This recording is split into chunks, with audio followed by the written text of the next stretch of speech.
How about reading Quran? There was 2 questions about it. One is, can I read it during menstruation? The second one is, will I get the same reward if I read it from the phone or from the tablets versus I'm reading it from the Quran? Let's start with the first one. Majority of the opinion accepted Imam Malik. He said you cannot. Don't ask me why. Back to the beginning. Accept Allah's order. So number one, reading from the Quran. There is more than one contemporary opinion. They said they are challenging this because the hadith is weak. But I always like to play it safe. Don't read it from the Quran itself. And don't read with moving your lips. By the way, if you don't move your lips, it's not reading. You have to move your lips. In fact, you have to move your tongue, actually, they say. Tahriqul lisan is reading. So if you're looking at the Quran, you're not moving your tongue, you're not reading. But you're reading with your eyes, but doesn't count as reading. You're not disobeying Allah. And if I read it, and touching the Quran also, almost all of them say the woman during her menses should not touch the Quran. Okay, can I do it from the phone? The answer is absolutely yes. Clear?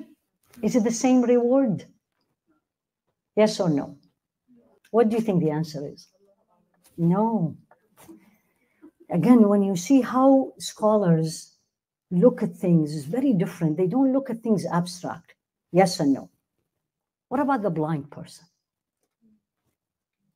So the blind person will not take the same reward? What about a person who doesn't know how to read? You think they don't exist? They do.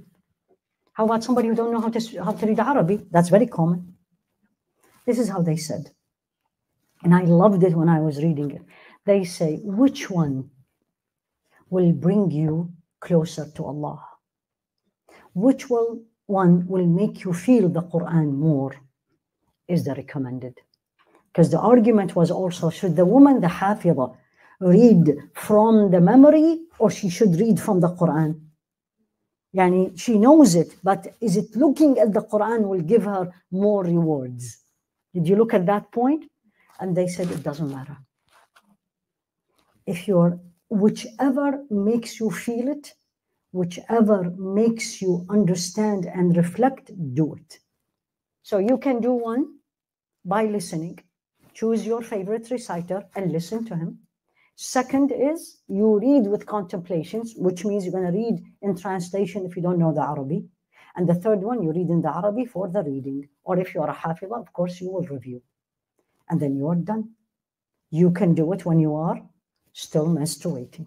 When you are very super busy. Everybody these days put this in their ears. What they are doing. What they are doing. And then they ask me, is music haram? Put it and listen to the Quran. Try not to listen to anything other than the Quran.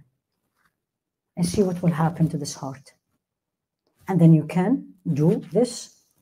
And when you are menstruating or when you are not.